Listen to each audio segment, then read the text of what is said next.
It was supposed to be an ordinary autumn afternoon, the kind where the golden leaves drift lazily across the bustling city streets.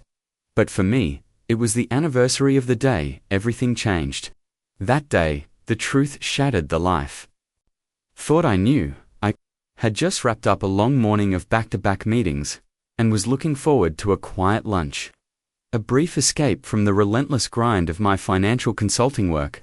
As I drove through the city, my mind wandered to promises once made, vows that had felt unbreakable. But then, at a red light, everything shifted.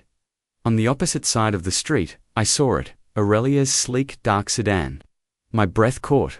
She was pulling into the driveway of a modest hotel I'd never even heard of before.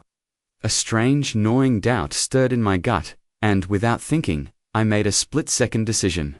I followed her, a few blocks away, hidden among the evening shadows. I watched. The dim streetlight flickered across her face as she stepped out of her car. A face I thought I knew better than my own. But her every movement felt deliberate, her glance over her shoulder secretive. My heart pounded. The woman I had trusted with my life was leading a double existence that, as I watched from my car, the cool night air mingling with the heat of my fear and suspicion. Aurelia disappeared into the hotel's side entrance. Minutes later, I heard it. The faint murmur of conversation drifting from the partially open door. A husky voice replied to hers, low and familiar in a way that made my stomach churn. Then, she emerged. Her face was calm, but the slump in her shoulders betrayed a hidden weight, and moments later, a sleek black Lexus pulled up behind her. A sharply dressed man stepped out. Their exchange was brief, but the tension between them was unmistakable. That night, I sat alone in the dim light of my study, my mind replaying the day's events in an endless loop. And then, a news alert flashed across my tablet. A local bank robbery. The surveillance image showed a masked woman whose build and posture felt eerily familiar. The subtle curve of her smile sent ice through my veins. Could it be her? The question pounded in my mind until I couldn't stand it any longer. I picked up my phone. "Good evening, Officer Daniels," I said, my voice tight with controlled anger. "I have reason to believe I know the suspect in today's bank robbery, and I think you'll want to hear what I have to say." As the call ended, I knew there was no turning back. The wheels were already in motion, and the course of our lives was about to veer into uncharted territory. But this time, I was ready to face the truth, and ready to seek justice. The rumor spread like wildfire. By mid-morning, whispers filled the office. Hushed conversations, incredulous remarks, and barely concealed amusement. I sat at my desk, phone in hand, waiting for the inevitable call from the precinct. It came sooner than expected. "Mr. Quintus," Officer Daniels began, his voice laced with cautious professionalism. "We've located the suspect. She's being held for further questioning at the downtown station." My heart pounded. Not from shock anymore, but from cold, calculated satisfaction. "I'm glad to hear that, officer. I believe the truth will soon emerge." Later that day, the precinct buzzed with activity. Passing detectives exchanged whispers. "I can't believe how well she's hidden her tracks," one said. "Her story doesn't add up," the other replied. "It's like she was living a double life. Every new detail makes her seem more unbelievable." Their words validated my suspicions. Inside the interrogation room, the tension was palpable. Aurelia sat across from Detective Morales, her eyes darting around the sterile room, searching for an escape. "Aurelia," Morales said, his tone firm but not unkind, "we have evidence placing you at the robbery scene. Help us understand what happened, or face the consequences of obstructing an investigation." Her response was a trembling mixture of denial and half-formed excuses. I don't know what you're talking about. I was just out for a walk, trying to clear my head." Her words fell flat against the weight of mounting evidence. "Your car was seen at the Shadow Inn," Morales pressed. "Witnesses confirmed. You entered a room there. And shortly after, you were seen with Magnus. How do you explain that?" For a moment, the room fell deathly silent. Then her carefully constructed facade shattered. "I made a mistake," she finally admitted. The confession hung in the air like a heavy stone. The silence that followed was broken only by the scratch of Morales' pen and the soft hum of fluorescent lights. Outside the station, the scandal had taken on a life of its own. Friends, colleagues, even casual acquaintances discussed it openly. Social media exploded with memes and hashtags, turning our private tragedy into a public punchline. I listened from afar, a bittersweet satisfaction mingling with a lingering sorrow. Magnus, the man in the Lexus, faced his own fallout. His involvement, though less direct than Aurelia's, corroborated the narrative I hoped would emerge. A story of deceit and double standards. That evening, my phone buzzed again. Mr. Quintus, Officer Daniels, said, his tone both admonishing and understanding. While we appreciate your cooperation, we expect you to refrain from interfering further. Understood, officer, I replied, keeping my voice steady. I'm simply seeking the truth. As the day drew to a close, I sat alone in my study, the weight of the day's events pressing down on me. The public exposure of Aurelia's betrayal had left her reputation in tatters and shattered the illusion of the life we once shared. In the days that followed, the scandal's eruption accelerated the unraveling of our bond.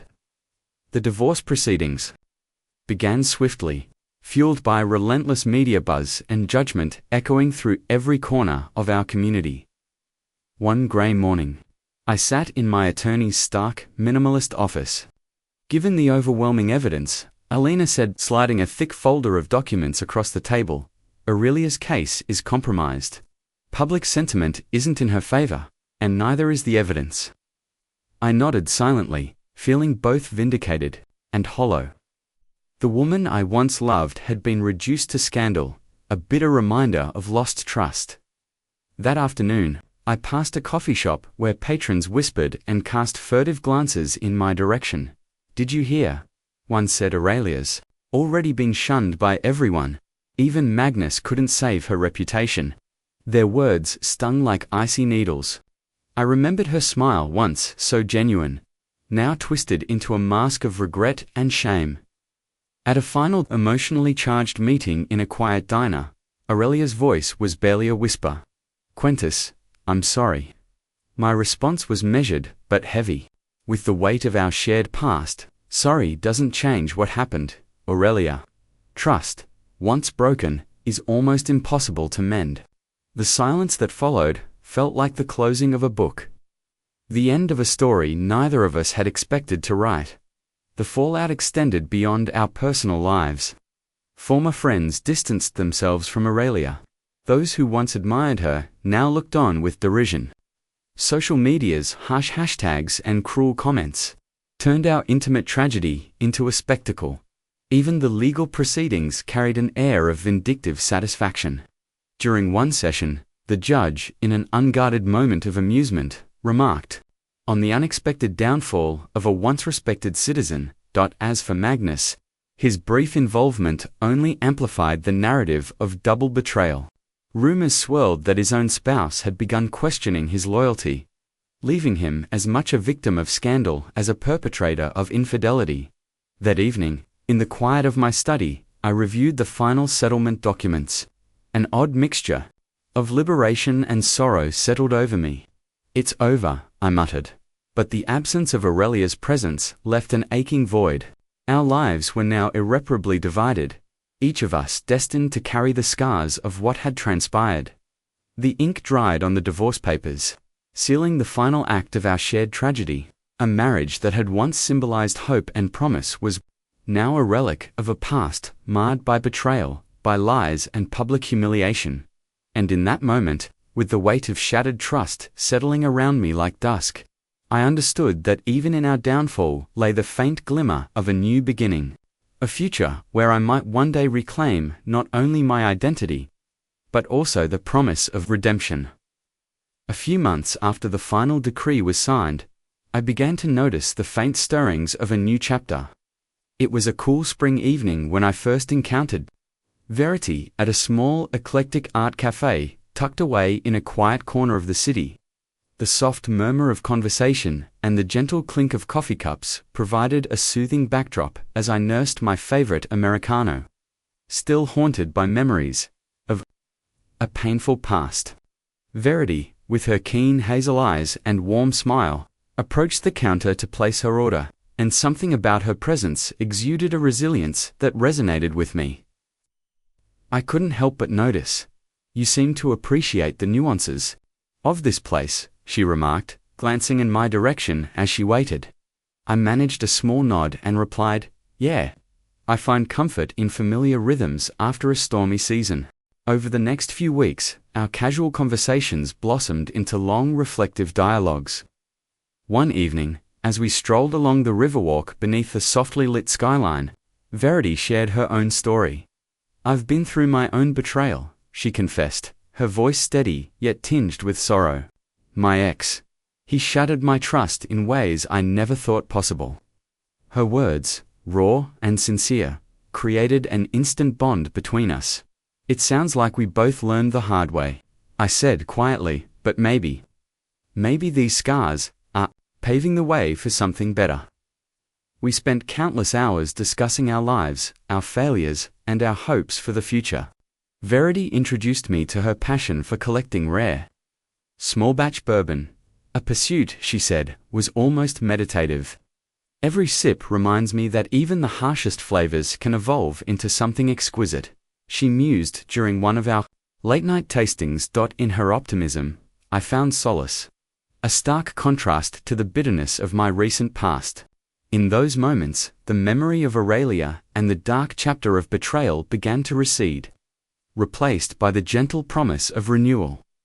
I never thought I'd find trust again, I admitted one particularly quiet night over a glass of bourbon, but being with you makes me believe that maybe, just maybe, we can rebuild something pure. Verity reached out, placing her hand over mine. We can, she whispered. One step at a time. Let's leave the ghosts of our past behind. U.S. As spring gave way to summer, our bond deepened. Not just through shared pain, but through the realization that love, even after heartbreak, can be both fragile and resilient. Moving forward wasn't about erasing the past, it was about embracing the lessons it taught and using them to forge a better future. And then came the moment that changed everything. One evening, as the sun dipped low over the city, painting the skyline in hues of gold and crimson, Verity turned to me with a rare seriousness in her eyes. I don't want our pasts to define us, she said softly. I want our future to be built on the courage it took to survive them. Her words hit me like a lightning bolt. Because that was it, the truth I'd been searching for. We are not our scars. We are the strength that rose from them. In that instant, I knew this wasn't just a fresh start. It was a deliberate, hopeful stride toward a future filled with promise. And as I stepped out onto my porch that night, the city lights twinkling like distant stars, I glanced back at the wreckage of a once proud facade and whispered to the night, enjoy your weekend. In Seattle, the city shines, even in its darkest hours. So, we've reached the end of today's story. Was it what you expected? Or did it take a twist you never saw coming? I'd love to know your thoughts. Drop them in the comments below, and let's get the conversation rolling. Thank you for watching this video.